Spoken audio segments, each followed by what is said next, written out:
So, good evening Shashank, Priyanka Srivastava, जुड़िए, जल्दी जल्दी जुड़ा जाए, be fast as soon as possible. Today we are going to discuss some questions, very important questions because your BPSC exam in your hand. Okay, so without killing our time, हम लोग को एक एक मिनट का utilise करना होगा exam को देखते हुए। तो आज इसीलिए मैंने कुछ इंडियन पॉलिटी का मैं कुछ एनालिटिकल क्वेश्चंस लेकर के आएगा, जो कि क्वेश्चंस को देखेंगे, डायरेक्ट आंसर मारेंगे, जो बहुत ज़्यादा इंपॉर्टेंट होगी उसको और ज़्यादा से ज़्यादा हम लोग डीप एनालिसिस करेंगे। तो चलिए विदाउट किलिंग आवर टाइम हम लोग को अपनी क्लास को स्टार्ट कर देना चाहिए, ठीक है। तो सबसे पहला क्वेश्चंस को देखते हैं, इंडियन पॉलिटी का जो क्वेश्चंस हैं, आप लोग इसको फिर बार बार क्वेश्चंस को देखिएगा, ऐसे मैं वीडियो को अपलोड करूंगा। तो देख, पहला question, the minimum age required to become vice president of India. यानी वाइस प्रेसिडेंट ऑफ इंडिया, यानी सबसे पहले वाइस प्रेसिडेंट ऑफ इंडिया होते क्या है। तो वाइस प्रेसिडेंट ऑफ इंडिया जो होते हैं, एक सबसे पहले याद रखिए, एक कोई पद नहीं है, this is not post in Indian constitution, ठीक है। क्योंकि जो वाइस प्रेसिडेंट ऑफ इंडिया होते हैं, इनको बोला जाता है ex officio of speaker of the, या कह सकते हैं चेयरमैन ऑफ द राज्यसभा, ठीक है। यानी राज्यसभा के एक्स ऑफिसियो चेयरमैन होते हैं, और ex officio chairman of Rajya Sabha के रूप में ही इनको पेमेंट दी जाती है तथा इनकी पोस्ट का निर्वहन होती है, ठीक है। तो इस आधार पर देख सकते हैं कि चाहे वो हमारा प्राइम मिनिस्टर प्रेसिडेंट की बात हो, ठीक है, चाहे वो गवर्नर की बात हो, चाहे वाइस प्रेसिडेंट की बात हो, ये तीनों के लिए खास तौर पे भारत में जो एज है के लिए 35 ईयर्स एज कंप्लीट किया गया है। बट इफ हम talking about the Indian constitution article, तो भारतीय संविधान के यदि हम आर्टिकल की बात करते हैं, तो इंडियन कॉन्स्टिट्यूशन की जो हमारा आर्टिकल है वह 66 का 3 जो है, this deals with the age of our vice president of India. तो भारत के उपराष्ट्रपति के एज के बारे में आर्टिकल 66 का 3 जो है वो हमें डिस्कस करती है। तो इस आधार पर हम कह सकते हैं कि उनके लिए एज जो होना चाहिए 35 होना चाहिए, चाहे वो प्रेसिडेंट हो, चाहे गवर्नर हो राज्यों का, या वाइस प्रेसिडेंट हो। और एक चीज भी ध्यान देना है कि वाइस प्रेसिडेंट जो होते हैं वह हमारे एक्स ऑफिसियो चेयरमैन होते हैं राज्यसभा का। राज्यसभा के चेयरमैन के रूप में इनकी नियुक्ति होती है, के रूप में ही अपने जॉब, या कह सकते हैं इनकी जो मेन परफॉर्मेंस होती है उसको परफॉर्म करते हैं। सेकंड क्वेश्चन को देखा जाए, सेकंड क्वेश्चन कहता है कि विच of the following writ of high court और द सुप्रीम कोर्ट, मतलब कोई ऐसे रिट के बारे में चर्चा करने के लिए बोल रहा है जो हाई कोर्ट भी कर सकता है, सुप्रीम कोर्ट भी कर सकता है, दोनों जो है इसको इश्यू कर सकते हैं, ठीक है। तो हमारा क्या होता है, क्वो वारंटो होता है। सबसे पहले आंसर देखते हैं, उसके बाद हम एक एक करके डिस्कशन करेंगे। तो सबसे पहला हमारा था क्वो वारंटो। क्यों क्वो वारंटो का मतलब क्या होता है? क्वो वारंटो का मतलब यदि हम बात करें तो सबसे पहले इसका मतलब होता है बाय व्हाट वारंट, ठीक है। ध्यान दीजिएगा, इसका मतलब होता है बाय व्हाट वारंट, यानी वारंट क्या है, कैसी वारंट है।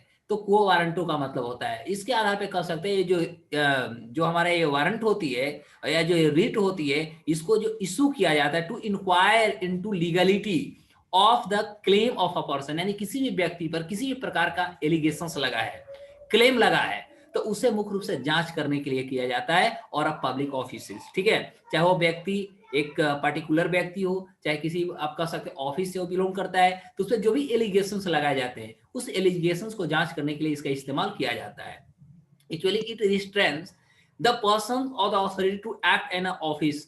तो किसी भी प्रकार के ऑफिस या किसी भी व्यक्ति पर जो इस तरह के ऑफेंस होते हैं उसको इस तरह से चीजों को बचाने की भी कोशिश की जाती है। उसके अलावा दूसरे हम देख सकते हैं सेंटियोररी है। सेंटियोररी का मतलब हम लोग जानते हैं कि सेंटियोररी का मतलब क्या होता है। तो सेंटियोररी का मतलब हम यदि हम देखें तो इसका मुख्य रूप से होता है कि ये भी जो होता है हमारा हाई कोर्ट या सुप्रीम कोर्ट दोनों इसको अप्लाई कर सकते हैं, दोनों हमारा इशू कर सकते हैं, ठीक है। कब? जब हम कह सकते हैं कि जब हमारे देश के, या कह सकते हैं जो इन्फीरियर, जो हमारी खासतौर पे जो कोर्ट्स होती है, ठीक है, तो इन्फीरियर कोर्ट्स को जब वो किसी भी प्रकार की अनदेखी करता है तो वैसी अनदेखी में क्या करती है सुप्रीम कोर्ट जो होती है उस पर इस तरह के रिट को दायर कर देती है, ठीक है। यानी in the sense of this we can also say that the issued by the Supreme Court to some inferior court और ट्रिब्यूनल्स, ट्राई टू अंडरस्टैंड, और tribunals to transfer the matters to it, यानी जो matter को उन्होंने अभी तक transfer नहीं की गई है वो सारे मैटर को ट्रांसफर करने के लिए अंततः ये रिट को जारी किया जाता है। उसके बाद देख सकते हैं एक मैंडेमस है। तो मैंडेमस का मतलब क्या होता है? मतलब वीक कमांड। मैंडेमस का मतलब सबसे पहले मीनिंग देखिएगा, वीक कमांड। वीक कमांड का मतलब मैं आपको आदेश दिया और जो मैं आपको आदेश दिया उसके अनुरूप आपको चलना होगा। तो इसको हम कह सकते हैं ये जो रिट होती है ये भी हमारा कोर्ट के द्वारा इन्फीरियर कोर्ट को ही खास तौर पे इशू की जाती है, ध्यान देंगे। लेकिन इसमें क्या होता है, जो हमारा पब्लिक जो ऑफिशियल्स होते हैं, पब्लिक जो बॉडी होते हैं, ठीक है, हमारा कॉर्पोरेशन होती है, कोई ट्रिब्यूनल्स होते हैं, ये सारे जो होते हैं गवर्नमेंट के जो मेंबर्स होते हैं, गवर्नमेंट के ये सारे बॉडीज होते हैं, ठीक है। और तो रिट जो होती है मुख्य रूप से डायरेक्ट करती है उन लोगों को जो अपने ड्यूटीज को या कह सकते हैं जो अपने एक्टिविटीज को ईमानदारी से निभाने में कहीं ना कहीं असमर्थ हैं या चीटिंग कर रहे हैं, वे सारे लोगों को इस तरह के ड्यूटी परफॉर्मिंग कर सकते हैं। This is called also writ, और ये रिट को मुख्य रूप से उनके सामने ये लागू की जाती है। तो ये पॉइंट को भी आप याद रखिएगा। उसके बाद लास्ट जो इसमें आपको आता है प्रोहिबिशन। प्रोहिबिशन का मतलब आप जानते ही होंगे, प्रोहिबिशन का मतलब होता है किसी चीजों से रोक लगाना, ठीक है। यानी in the sense of this we can say note and a continuation of the proceedings to the prohibited, यानी किसी भी प्रोसीड करने से आपको मुख्य रूप से रोक लगा दी जाती है। तो यह जो फॉर्म होती है वो हमारा प्रोहिबिशंस का फॉर्म होता है। तो इस तरह से हम कह सकते हैं कि भिन्न भिन्न प्रकार के जो 5 ऐसे देखा जाए तो 5 रीड जो होती है हमारे सुप्रीम कोर्ट तथा हाई कोर्ट के द्वारा लागू की जाती है, इशू की जाती है। चीजों को आप ध्यान दीजिएगा। यानी इसका आंसर यदि हम बात करते हैं, यहाँ पर जो हाई कोर्ट और सुप्रीम कोर्ट की बात करें, यहाँ पर बात करें restrain to the person from the holding public offices, तो इस आधार पर हमारा आंसर हो जाएगा क्वो वारंटो, यानी सेकंड क्वेश्चन आपको क्लियर हो गया। थर्ड क्वेश्चन को देखते हैं, नीति आयोग। नीति आयोग का फुल फॉर्म तो आप लोग जानते ही होंगे, national institute for transforming India, सब लोग जानते हैं ना। नीति आयोग की स्थापना कब हुई थी? 1 जनवरी 2015 को, यानी 1 जनवरी 2015 को इसको स्थापना किया गया था। नीति आयोग के जो हमारा एक्स चेयरमैन होते हैं, एक्स ऑफिसियो जो चेयरमैन होते हैं, ठीक है, वो हमारे भारत के प्रधानमंत्री होते हैं। और NITI Aayog is now replaced by planning commission, यानी प्लानिंग कमीशन को मुख्य रूप से देखा जाए तो प्लानिंग कमीशन जो हमारी है, ठीक है, प्लानिंग कमीशन को रिप्लेस कर करके हमारे यहाँ मुख्य रूप से क्या बना? NITI Aayog. Please mic off कर लीजिए Priyanka ji, Priyanka ji mic off, please mic off, ठीक है। तो देख सकते हैं कि प्लानिंग कमीशन के स्थान पर जो है मुख्य रूप से नीति आयोग का गठन किया गया था 1 जनवरी 2015 को। लेकिन इसका इतिहास क्या हुआ, हमने देखा 15 अगस्त 2014 को भारत के प्रधानमंत्री नरेंद्र मोदी जी ने खास तौर पर लाल किला से अनाउंस किए थे कि हम एक प्लानिंग कमीशन के स्थान पर एक नए इंस्टीट्यूशंस को ला रहे हैं। एक चीज और ध्यान दीजिएगा, जो हमारा प्लानिंग कमीशन है और नीति आयोग है, ये सबसे पहले हम लोग इसके बारे में जानते हैं कि यह एक हमारा थिंक टैंक है, ये सब लोगों को पता है। साथ ही साथ याद रखिएगा कि यह हमारा एक नॉन कॉन्स्टिट्यूशनल बॉडी है, यह हमारा गैर संवैधानिक निकाय है। ये चीजों को भी ध्यान दीजिए। इसके लिए भारत के संविधान में किसी भी प्रकार का बात नहीं की गई है, no mention any concern in Indian constitution, ठीक है। तो इसकी स्थापना हुई। इरडा तो आप जानते हैं, इरडा का काम क्या है मुख्य रूप से, तो जितने भी प्रकार के हमारे पास इंश्योरेंस हैं, ठीक है, चाहे जनरल इंश्योरेंस हो, चाहे लाइफ इंश्योरेंस हो, LIC जिसको आप बोलते हैं, ये सारे चीजों को क्या करती है? कंट्रोल करती है, इंप्लीमेंट करती है, ठीक है। डिपार्टमेंट ऑफ टेलीकम्युनिकेशंस, तो टेलीकम्युनिकेशंस क्या डिपार्टमेंट है? Information technology. तो ये दोनों, यानी इसका आंसर होगा प्लानिंग कमीशन। चौथे क्वेश्चन की ओर देखते हैं। फोर्थ क्वेश्चन में हमारा क्या कहता है? कहता हाउ मेनी फंडामेंटल राइट्स, ध्यान दीजिएगा, how many fundamental rights are mentioned in Indian constitution. भारतीय संविधान में तो देखा जाए पहले हमारे पास 7 थे, ध्यान दीजिएगा, हमारे पास जो फंडामेंटल राइट्स से पहले हमारे पास फंडामेंटल राइट्स 7 थे। लेकिन हम कह सकते हैं कि जो हमारा 44वां 44th जो कॉन्स्टिट्यूशनल अमेंडमेंट हुई थी, कब हुई थी? 1978 में, 1978 में हुई थी, पता है ना। और 42वां संविधान संशोधन कब हुआ था? 1976 में, 1976 में। तो 42वां संविधान संशोधन हमें ऐड करने के लिए बताता है, बहुत सारी चीजों को हमने जोड़ा।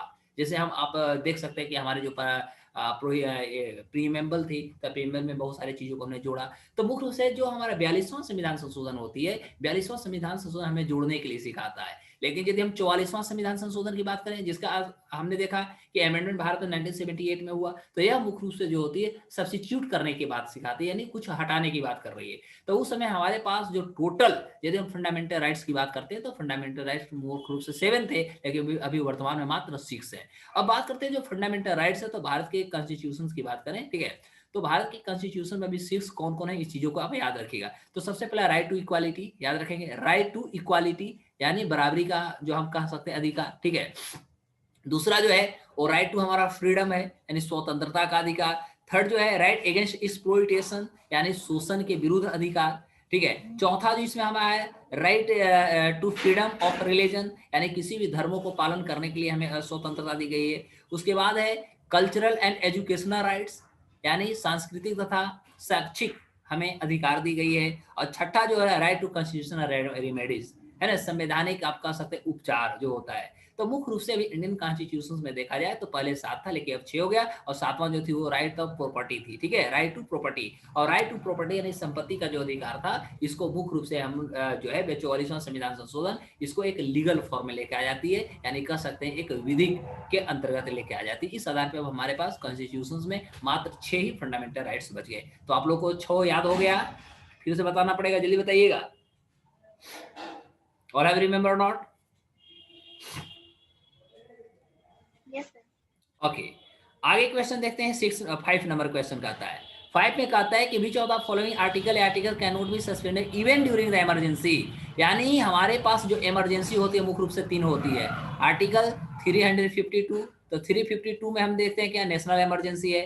फिर हम 356 देखते हैं, तो 356 में हम क्या देखते हैं भैया, तो हमारे यहाँ प्रेसिडेंट रूल होता है व्हेन, जब हमारा राज्य जो हमारे कॉन्स्टिट्यूशनल जो भी प्रोसेसिंग है या कह सकते हैं जो हमारे पास एडमिनिस्ट्रेशन है उसको जब फॉलो करने में असमर्थ राज्य होती है तो वहाँ 356 अप्लाई कर दी जाती है ऑन द रिकमेंडेशन ऑफ हमारे गवर्नर जो होते हैं, because governor is called direct representative of central government. तो सेंट्रल गवर्नमेंट की जो डायरेक्ट रिप्रेजेंटेटिव होता है वो गवर्नर होता है, और वह जो होती है हमारे केंद्र सरकार को उस राज्य के भिन्न भिन्न प्रकार के जो एक्टिविटीज होते हैं, लीगल प्रोसेस होते हैं, सारे के बारे में केंद्र सरकार को कह सकते हैं सजेशन देती रहती, बताते रहती, इन्फॉर्मेशन बताते रहती है। तो उस आधार पर 356 के आधार पर जब हमारे राज्य में संवैधानिक विचार या संवैधानिक जो हमारे पास प्रोसेस वो फेल होने लगते हैं तो वहां पर मुख्य रूप से राष्ट्रपति शासन लगती है। और एक होता है 360 हमारा जो होता है फाइनेंशियल हमारा इमरजेंसी होता है। तो भारत में तीनों यदि किसी भी प्रकार की इमरजेंसी लगता है, एक कोई भी इमरजेंसी लगने के बावजूद भी हम कह सकते हैं कि आर्टिकल 20 और 21 जो हमें देता है जीवन यापन, जीवन के अधिकार जो देता है, इस तरह की चीजों को हम कभी भी समाप्त नहीं किया जा सकता। ठीक है, तो ये चीजों को आप 5 में याद रखिएगा। और ये भी हमारा कब आया तो ध्यान देंगे 44 तो जो हमारा 1978 में 1978 में जो 44वां हमारा संविधान संशोधन आए, इसमें आर्टिकल 359 ध्यान देंगे, आर्टिकल 359 के अंतर्गत ये बताया गया कि चाहे तीनों में से कोई भी इमरजेंसी हमारे यहाँ लग जाए, किसी भी इमरजेंसी के पीरियड में हम कभी भी आर्टिकल 20 तथा 21 को डिमोलिश या इसको हम समाप्त नहीं कर सकते हैं। ये चीजों को आप याद रखेंगे। तो ये हमारा 44वां संविधान के प्रोपोजल में आया और आर्टिकल 359 के अंतर्गत इस बातों को कहा गया था। तो ये चीजों को ध्यान देंगे। छठा क्वेश्चन को देखते हैं, in which year was Communist Party of India Marxist यानी एम फाउंडेड। तो इसके बारे में यदि हम इतिहास की बात करेंगे तो सबसे पहले आप याद रखिए जो सीपीआई-एम जो थी, ठीक है, यह एक कम्युनिस्ट पार्टी से बढ़ करके बना। सबसे पहले जो हमारा सीपीआई थी, कम्युनिस्ट पार्टी ऑफ इंडिया, उसी से बढ़ करके हमारा मार्क्सिस्ट बना था। ठीक है, और ये जो मार्क्सिस्ट बना ये 1964 में बढ़कर टूट करके बना था, यानी 1964 इसकी आंसर हो जाएगी। ठीक है, सीपीआई-एम जो है कम्युनिस्ट पार्टी ऑफ इंडिया जो मार्क्सिस्ट है, ये form of the 7th Congress जो हमारे यहाँ हुई थी। ध्यान दीजिएगा, जो 7th हमारे कांग्रेस यानी समिशन जो हुआ था या कह सकते जो कॉन्फ्रेंस हुई थी, तो 7वां जो हमारा कांग्रेस का जो समिशन हुई थी वो मुख्य रूप से कहाँ हुआ था, तो कलकत्ता में हुआ था। ये चीजों को भी ध्यान देंगे। और कलकत्ता के जो अधिवेशन हुई थी, इसी कलकत्ता के 7वां कांग्रेस अधिवेशन में सबसे पहले 1964 में हमने देखा कि communist Party of India Marxist का जन्म हुआ, जो कम्युनिस्ट पार्टी से टूट करके बना, ब्रेक डाउन होकर के बना। यहाँ तक सबको क्लियर है। 1885 तो आप लोगों को पता ही होगा कांग्रेस का स्थापना। ठीक है, ये चीजों आपको पता होगा। 1885 भी आपको ध्यान देना होगा। 1885 में हमारे यहाँ भारत में आईएनसी इंडियन नेशनल कांग्रेस का स्थापना हुआ था बॉम्बे में। Is it okay? याद हो रहा है सबको? Yes sir.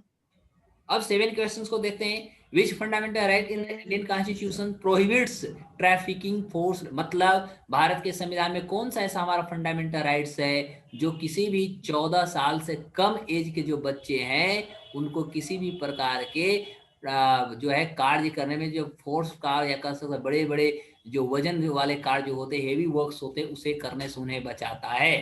ठीक है, तो राइट टू इक्वालिटी नहीं होगी, फ्रीडम नहीं होगी, बल्कि क्या होगा, राइट अगेंस्ट एक्सप्लॉइटेशन होगा। ठीक है, राइट अगेंस्ट एक्सप्लॉइटेशन। इसके बारे में चर्चा करते हैं। तो ये हमारा आर्टिकल 23 और 24 में आता है। ध्यान दीजिएगा, आर्टिकल 23 और 24 जो इंडियन कॉन्स्टिट्यूशन का है वह कहता है against exploitation, rights against exploitation में ये चर्चा की गई है। इस आधार पे कह सकते हैं कि जो हमारे इंडियन कॉन्स्टिट्यूशन है, ठीक है, तो इंडियन कॉन्स्टिट्यूशन क्या करती है कि जो हमारे पास 14 साल से कम बच्चे एज के जो बच्चे हैं उसको मुख्य रूप से ये क्या करती है, सेफ गार्ड देती है, यानी उनकी सुरक्षा प्रदान करती है। ठीक है, तो ये चीजों को सुरक्षा प्रदान किस चीज से करेगी, तो जो हमारा आपको ट्रिफिंग जो फोर्स्ड होते हैं लेबर, या कह सकते हैं बेगर, भीख उख मांगने वाली जो प्रक्रिया होती है, या कह सकते हैं जो चाइल्ड एम्प्लॉयमेंट होती है। ठीक है, तो इस तरह के जो कार्य होते हैं 14 साल के कम एज के जो बच्चे से कार्य कराई जाती है, यह मुख्य रूप से हमारे यहाँ कानूनन वैध है। ठीक है, या कानूनन इस पे कार्रवाई किया जा सकता है। तो according to article 23 and 24 you must remember. Okay, question number 8 को देखा जाए। क्वेश्चन 8 कहते हैं in which year was National Congress Party यानी एनसीपी वाज फाउंडेड, यानी सबसे पहले देखेंगे कि एनसीपी का गठन भारत में कब हुआ था। तो एनसीपी का यदि गठन देखा जाए तो मुख्य रूप से इसको जो गठन हुई थी वह 25 मई 1999 यानी 25 मई 1999 का इसका गठन हुआ, लेकिन डेट नहीं पूछ रहा है, केवल ईयर दिया है, तो यहाँ 1999 हो जाएगा। और इसकी जो गठन की गई थी, NCP was actually form on 25 May 1999। Okay, bye, इसमें 3 मेंबर थे, एक थे शरद पवार, ध्यान दीजिएगा, ठीक है, शरद पवार थे। दूसरा जो यहाँ पर रहे थे वो पीए संगमा थे, पीए संगमा। और थर्ड जो पर्सन इसमें थे उनका नाम था तारिक अनवर, तारिक अनवर। ठीक है, ये तीनों लोग मिल करके अंततः हमने देखा कि 1999 में इन्होंने एनसीपी यानी नेशनल जो हमारा कांग्रेस पार्टी थी इसकी उन्होंने गठन किया। आपको एक चीज और याद रखना होगा एग्जाम के लिए, कभी कभी इसका सिंबल भी पूछ सकता है। तो इसकी जो सिंबल है वह हमारा क्या है, घड़ी है। ठीक है, क्या है इसकी, क्लॉक है, यानी एनालॉग क्लॉक कह सकते हैं। ठीक है, एनालॉग क्लॉक है, जहां पर आप देख सकते हैं कि इसमें 10:10 होते रहता है, 10:10 आप कह सकते हैं। तो इसका जो चुनाव चिन्ह है, ठीक है, तो चुनाव चिन्ह इसका एनालॉग क्लॉक है, जो जिसमें घड़ी का समय 10/10 यानी 10:10 शो करते रहता है। ये चीजों को भी आप ध्यान दीजिएगा। अगले क्वेश्चन 9 नंबर क्वेश्चन की ओर आते हैं। 9 क्वेश्चन का आता है कि which fundamental rights in Indian Constitution states that every person has the right to practice, profess and propagate the religions of their choice, यानी हर व्यक्तियों को अपने चॉइस के अनुरूप वह किसी भी प्रकार के रिलीजन को मानने को स्वतंत्र है। तो यह आर्टिकल हमारा 25 सबसे पहला आप याद रखिएगा, भारत के संविधान का आर्टिकल 25 हमें गारंटी देती है कि freedom of conscience and free process, ठीक है, and we can say practices also and propagations of religion according to their choices. तो आप देख सकते हैं कि हमारा 25 आर्टिकल में क्या कहती है, तो अकॉर्डिंग टू 25 आर्टिकल देख सकते हैं फ्रीडम टू रिलीजन, यानी हमारा डी आंसर चला जाएगा, यानी इसको हम आर्टिकल 25 के अंतर्गत रखेंगे, यानी 9th का आंसर जो होगा वह हमारा आंसर डी हो जाएगा। यहां तक सबको क्लियर हो गया होगा may be. Yes sir.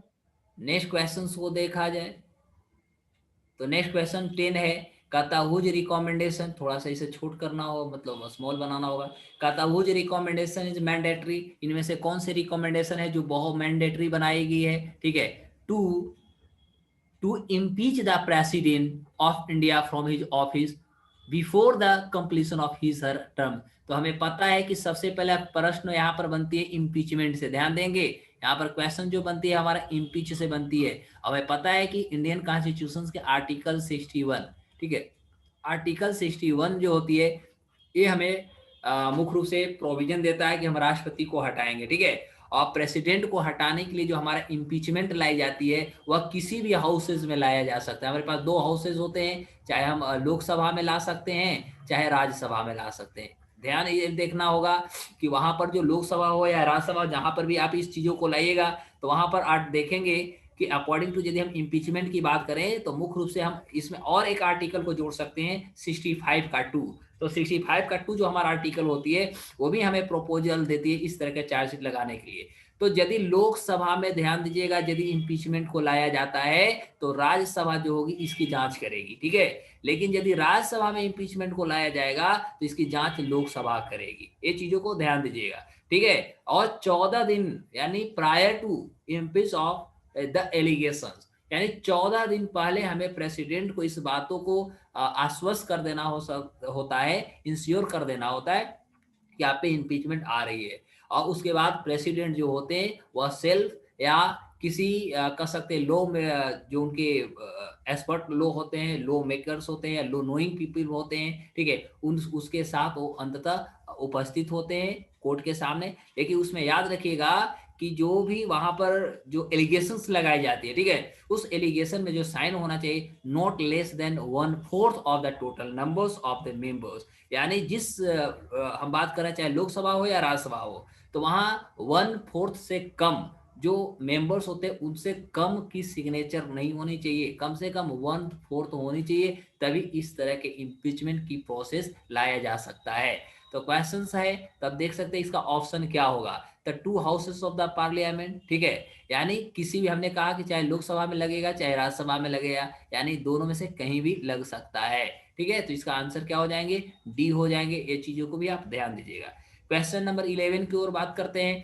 How many types of writ are there in Indian constitution. अभी जस्ट हमने बताया, अभी हमने जस्ट यहाँ पर रीट की चर्चा की है, तो कहता है कि भारतीय संविधान में कितने प्रकार के रीट है, तो मुख्य रूप से 5 प्रकार के हैं। कौन कौन है, तो हाइबियस कॉर्पस है पहला, दूसरा कौन है, मैंडेमस है, तीसरा कौन है, प्रोहिबिशंस है, चौथा कौन सा है, सर्टेयोररी है, और पांचवा जो है क्वो वारंटो है। यानी यदि इंडियन कॉन्स्टिट्यूशन की बात करें, इंडियन कॉन्स्टिट्यूशन में यदि हम रीट की बात करें, तो रीट हमारे पास मुख्य रूप से 5 काइंड्स हैं या 5 टाइप्स हैं। ये चीज को ध्यान दीजिए, ये सारे बार बार एग्जाम में आने वाले क्वेश्चन हैं, इसीलिए मुख्य रूप से मैं इस क्वेश्चन को आज एनालिसिस लेना ज्यादा इंपॉर्टेंट समझा। आपको इस पे काम करना होगा। 12 क्वेश्चंस को देखते हैं। विच of the following is not included in the directive principles of the states policy. यानी हमारे डीपीएसपी है उनमें से कौन सा ऐसा चीज है जिसको इंक्लूड नहीं किया गया है। तो इसमें आप देख सकते हैं प्रोहिबिशन ऑफ लीकर है, फिर है राइट टू वर्क, ये भी है, फिर देखते हैं equal ways for equal work, यानी समान काम के लिए समान वेतन, ठीक है। राइट टू इंफॉर्मेशन जो था, ये जब भी हमारे इंडियन कॉन्स्टिट्यूशन बनी थी, और जैसा कि आपको पता है राइट टू इंफॉर्मेशन आरटीआई जो है ये हमारा 2005 में आया है, पता है ना, आरटीआई एक्ट 2005 में आया है। यानी जब से हमारे इंडियन कॉन्स्टिट्यूशन बनी थी उस समय से अभी तक कह सकते हैं राइट टू इंफॉर्मेशन जो थी इसको कहीं भी फंडामेंटल राइट्स में नहीं था, या कह सकते हैं यह डीपीएसपी का भी भाग अभी भी इंक्लूड नहीं है। यानी इसका आंसर क्या हो जाएगा, अभी डी हो जाएगा। डीपीएसपी के अनुसार इसका आंसर हमारा डी हो जाएगा, राइट टू इंफॉर्मेशन। 13 कहता है कि how many fundamental duties are mentioned in Indian constitution. Indian constitution में कितने हमारे पास हैं। अब इस आधार पे आप इसको और थोड़ा सा डिराइव कर सकते हैं, ठीक है। इसमें यदि हम डीपीएसपी की बात करें तो डीपीएसपी कहाँ से लिया गया है, सबसे पहला क्वेश्चन तो आपसे हो सकता है कि डीपीएसपी हम कहाँ से लाए हैं, तो ये बार बार एग्जाम में क्वेश्चन पूछा जा सकता है। तो इसको हम जो बोरो किए हैं वो हम आयरिश कॉन्स्टिट्यूशन के किए हैं, यानी आयरलैंड के कॉन्स्टिट्यूशन से इसको हम क्या किए हैं, बोरो किए हैं। अब कब किए थे, तो 1937 में ही कर लिए थे, ध्यान दीजिएगा, ठीक है। 1937 में ही इसको मुख्य रूप से देखा जाए तो इंडियन का मतलब जो आयरिश जो कॉन्स्टिट्यूशन थी, तो आयरिश कॉन्स्टिट्यूशन से इंडिया ने बोरो किया था 1937 में, क्या, तो डीपीएसपी वाली बात। दूसरी बात जो डीपीएसपी है, ठीक है, इस प्लेस को देखा जाए तो ये अपने आप में भारतीय कॉन्स्टिट्यूशन में एक आइडियल फॉर्म को लेके आता है, एक आइडियल यूनिट्स के फॉर्म में लेकर के आता है, जिसमें हम कह सकते हैं चाहे हम लेजिस्लेटर की ऑफ इंडिया की बात करें, इससे भी पहला अपने आप को परफॉर्म करती है, यानी रोल को अदा करती है। दूसरी बात यदि करें तो ये हमें ऐसे चीजों को शो करता है जिसको आप कह सकते हैं light while we are framing the policies of the laws. यानी जब हम इंडियन कॉन्स्टिट्यूशन की पॉलिसी और लॉ की बात करते हैं तो उसपे एक बहुत बड़ा आप कह सकते हैं अपना गहरा एक छाप भी छोड़ने की कोशिश करता है। That's why we can say actually they are basically a code of conduct, ठीक है, for the legislatures and the administrators of the country. और इस आधार पे कह सकते हैं हमारे इंडियन कॉन्स्टिट्यूशन का जो हमारा मुख्य रूप से लेजिस्लेचर है और जो एडमिनिस्ट्रेटर है, ये दोनों के एक कह सकते हैं कोड ऑफ द कंट्री के रूप में ये मुख्य रूप से इसका इस्तेमाल की जाती है। इसके अलावा कह सकते हैं कि इसमें क्या क्या इंक्लूड किए गए, क्या क्या इंक्लूड नहीं किए गए, तो उस फॉर्म में आप यदि याद करें, बेसिकली कुछ फॉर्मेशन याद करें, तो इसमें जैसे हम कह सकते हैं जैसे प्रोहिबिशन ऑफ लीकर है तो इसमें इंक्लूड है, उसके अलावा राइट टू वर्क इसमें इंक्लूड है, फिर कह सकते इक्वल वेज और इक्वल वर्क इसमें इंक्लूड है, ठीक है। और ये सारे जो एग्जांपल्स, ये सारे एग्जांपल हमारा डीपीएसपी का एग्जांपल्स है। तो इतने सारे चीजों को आप यदि विशेष करके याद कर सकते हैं, कुछ नहीं तो इसको आप ए याद करें। दूसरी बात आयरिश से लाए गए हैं, ये जोड़ा गया है 1930 से। तो इतना भी याद करते तो इससे रिलेटेड 3-4 क्वेश्चंस आएंगे, आपके क्वेश्चंस आराम से बहुत स्मूथली आप कर सकते हैं, सॉल्व कर सकते हैं। 13 क्वेश्चंस को देखा जाए, how many fundamental duties are mentioned in Indian constitution, भारतीय संविधान में कितने प्रकार के ड्यूटीज को इंक्लूड की गई है। ठीक है, तो अभी हम कितने देखते हैं, 11 समय। हमारे भारतीय संविधान में मुख्य रूप से 11 फंडामेंटल ड्यूटीज को इंक्लूड किया गया है। ठीक है, अब बात हम करते हैं कि यदि हम ड्यूटीज की बात करते हैं तो इसमें सबसे पहले हम देख सकते हैं 42वां जो संविधान संशोधन हुई थी 1976 में, 1976 में, तो इसके आधार पर हम कह सकते हैं भिन्न भिन्न प्रकार के, खास तौर पर स्वर्ण सिंह का जो रिकमेंडेशन, स्वर्ण सिंह कमेटी का जो रिकमेंडेशन आई थी, ठीक है, तो उस रिकमेंडेशन के आधार पर हम देख सकते हैं बहुत सारे चीजों को कंस्टिट्यूट की गई थी, बहुत सारे जो पहले अर्लियर हम कह सकते हैं पहले ही जो जोड़ दिया गया उसमें कुछ और चीजों को इसमें बेसिकली कर सकते हैं। तो हम कह सकते हैं यदि ओरिजिनली की बात करें तो ओरिजिनली हमारे पास 10 इन नंबर्स हैं, यानी 10 अभी हैं। ठीक है, ये चीजों को ध्यान रखें कि फंडामेंटल ड्यूटीज जो थे इसको इंक्रीज करके 11 कर दिया गया था। कब, जो हमारा 86वां संविधान संशोधन हुई थी, 86 जो हमारा संविधान जो संशोधन हुई थी, ठीक है, तो 86 जो हमारा संविधान संशोधन हुआ था उस आधार पर कह सकते हैं 86 कब हुआ था, 2002 में, ध्यान दीजिएगा। तो 86वां संविधान संशोधन में राइट टू एजुकेशन के बारे में आपने सुना होगा। ठीक है, तो राइट टू एजुकेशन की जो पॉलिसी थी उस आधार पे इसमें हम कह सकते हैं कि इसमें मुख्य रूप से 11 हमारे पास अब जो फंडामेंटल ड्यूटीज हो गए ये मुख्य रूप से जोड़ दिए गए। तो ये चीजों को आप याद रखिएगा। चलिए 14 नंबर की बात करते हैं, 14 की बात करते हैं। 14 नंबर क्या कहता है, तो 14 कहता है part 4 of the constitution of India deals with which of the following, यानी 14 जो हमारे पास जो पार्ट है ये इंडियन कॉन्स्टिट्यूशन की कौन सी ऐसी चीज है जिसके बारे में डिस्कशन करती है। तो ये डिस्कशन हमारा डीपीएसपी के बारे में करती है, ध्यान दीजिए, डीपीएसपी के बारे में बात करती है, यानी directive principle of state policies के बारे में बात करती है, यानी आंसर इसका हमारा क्या हो जाएगा, डी हो जाएगा, चौथा हो जाएगा। ठीक है, इस आधार पर देख सकते हैं part 4 of the Indian constitution जो है ये डायरेक्शन देती है किसी भी हमारे स्टेट्स को, ठीक है, कि how to guide the establishment of the economic and social democracy, कि हमारा सामाजिक और आर्थिक जो डेमोक्रेटिक जो थिंग्स हैं उसको हम कैसे गाइड करें, कैसे देखें, as the propose by the preamble of Indian constitution, जो हमारे भारतीय संविधान की जो प्रियम्बल है उस प्रियम्बल के अनुरूप हम किस तरह से कार्यों को करें, ये सारे गतिविधि को यह यहाँ पर मुख्य रूप से मेंशन करता है। तो ये चीजों को आप ध्यान दीजिएगा, ज्यादा इंपॉर्टेंट होगा। उसके बाद 15 क्वेश्चंस को आप देखिएगा, 15वां क्वेश्चंस को देखिएगा। तो 15 क्वेश्चन में कहता है कि इंडियन कॉन्स्टिट्यूशन कहता है the method of elections president has been taken from which country, यानी भारत में जो राष्ट्रपति की जो चुनाव होती है, तो राष्ट्रपति के चुनाव जो होती है हम कहाँ से राष्ट्रपति के चुनाव, राष्ट्रपति है ना, राइट, तो राष्ट्रपति के जो चुनाव होती है, राष्ट्रपति के चुनाव का जो कॉन्सेप्ट है, जो मेथड है, ये मैं किस देश से बोरोड किया है। तो सबसे पहले इसमें आंसर आप रख लीजिएगा 15 के, मुख्य रूप से डायरेक्ट आंसर की हम बात करें तो इसमें आंसर रख लीजिएगा आयरलैंड, यानी आयरिश कॉन्स्टिट्यूशन। अब इसमें आप लोग कॉपी कलम रेडी रख लीजिए, मैं तो यहाँ पर कुछ सोर्सेज लिखवा देता हूँ। सबसे पहले सोर्सेज की बात करें तो आप सोर्सेज में यहाँ पर लिख सकते हैं यूके, यानी यूनाइटेड किंगडम से हमने क्या क्या लिया। तो यूनाइटेड किंगडम से यदि हम बात करें तो यूनाइटेड किंगडम से सबसे पहले लॉ मेकिंग जो प्रोसीजियर्स होता है, तो लॉ मेकिंग यानी कानून बनाने की जो प्रक्रिया थी हमने यहाँ से लिया, यूनाइटेड किंगडम से लिया, यानी इंग्लैंड से लिया। फिर हमारा पार्लियामेंट्री जो गवर्नमेंट होती है ये हमने यूके से लिया। रूल ऑफ लॉ हमने यूके से लिया। फिर आपका सकता है सिंगल सिटीजनशिप का जो कॉन्सेप्ट है यूके से लिया। कैबिनेट सिस्टम का सकता है fundamental rights, sorry fundamental rights नहीं हो जाएंगे, ठीक है, तो सॉरी यहीं पर आप रखेंगे कैबिनेट जो हमारा सिस्टम है, कैबिनेट सिस्टम है। एक बार मैं फिर से बोल देता हूँ, यूके से हमने बोरो किया law making procedure, parliamentary government, rule of law, single citizenship और कैबिनेट सिस्टम, ये जो थे ये हमने यूके से बोरो किया।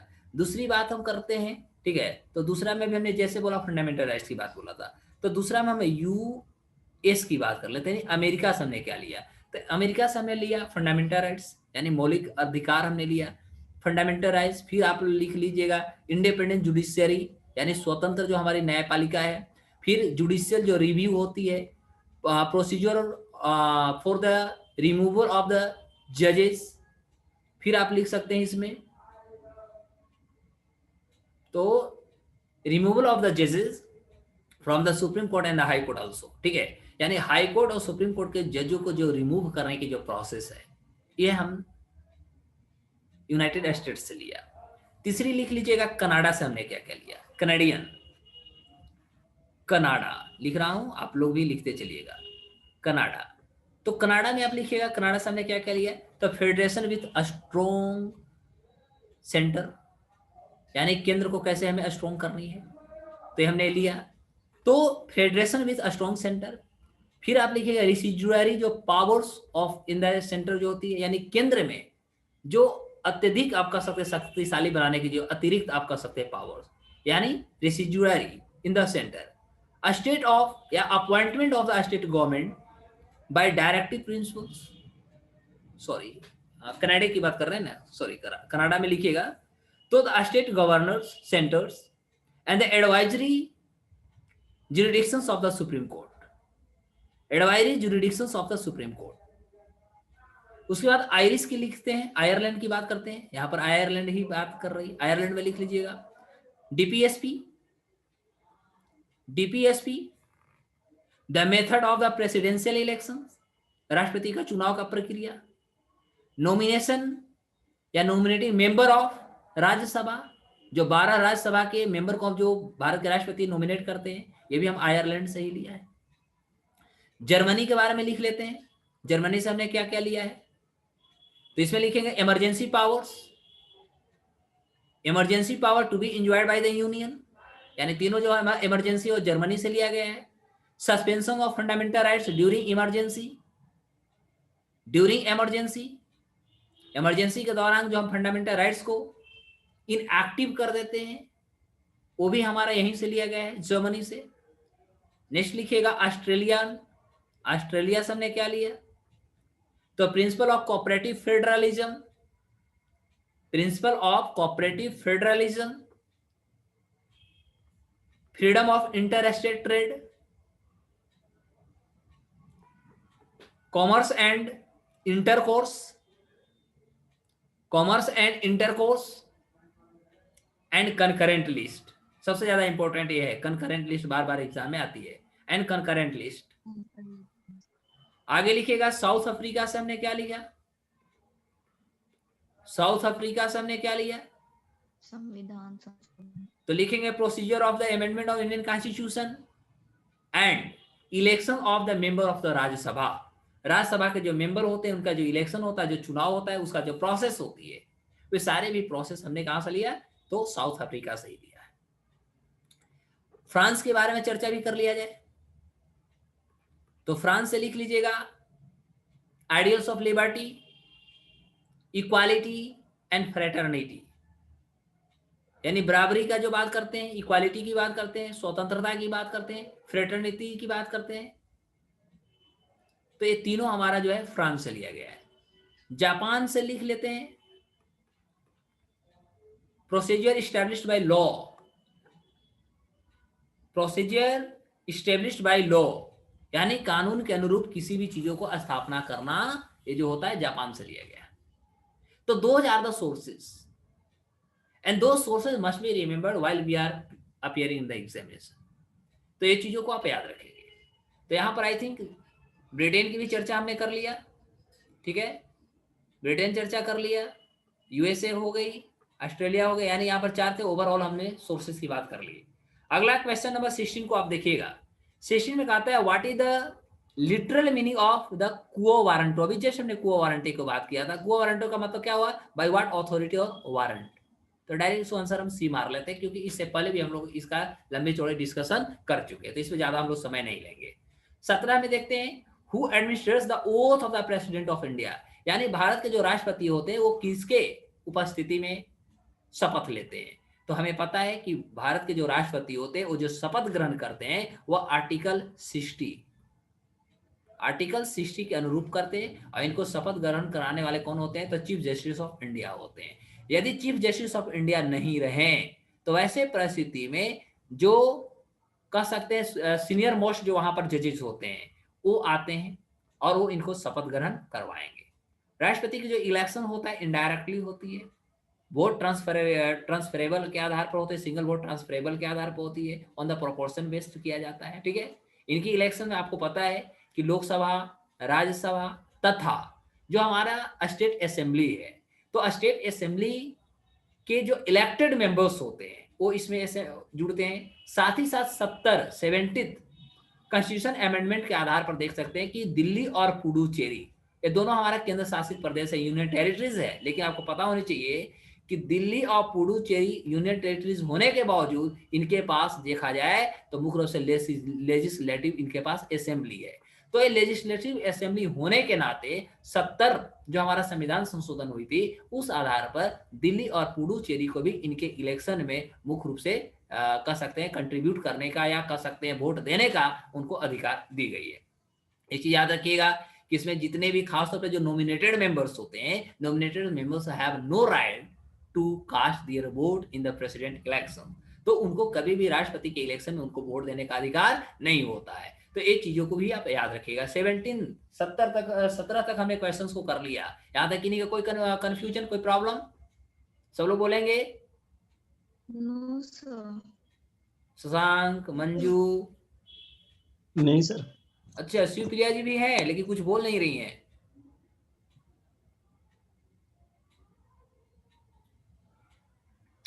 नेक्स्ट क्वेश्चन की ओर बढ़ते हैं। Yes sir.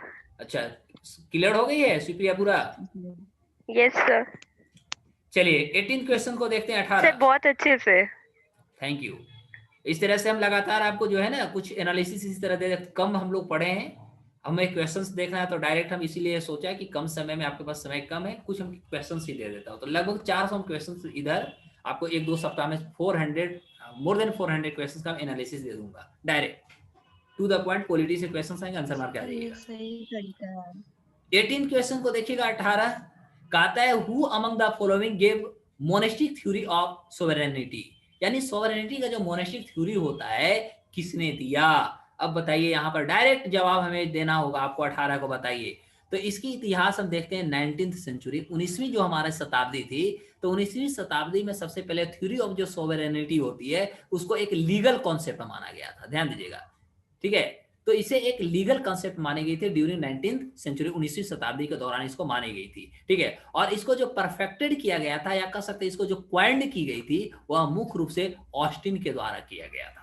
किसके द्वारा? ऑस्टिन के द्वारा किया गया था, ठीक है। ऑस्टिन कौन थे? एक इंग्लिश ज्यूरिस्ट थे। ध्यान देंगे, he was an English jurist, यह एक अंग्रेज इंग्लिश ज्यूरिस्ट थे। सबसे पहले इन्होंने सबसे पहले इस कॉन्सेप्ट को रखा। That's why we can say Mr. Austin is also regarded as the greatest exponent of the monistic theory। इनको एक ग्रेटेस्ट आप कह सकते हैं, थिंकर के रूप में आप कह सकते हैं, कंसीडर कर सकते हैं, और एक मोनिस्टिक थ्योरी कॉन्सेप्ट को इन्होंने क्वाइन किया। तो यानी ऑस्टिन इसका आंसर हो जाएगा।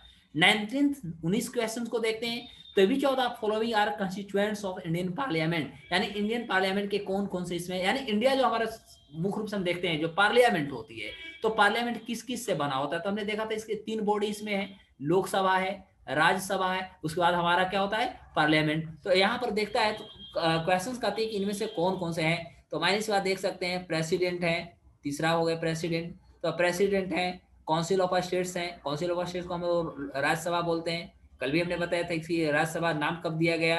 1954 से। याद है कि भूल गए सब लोग?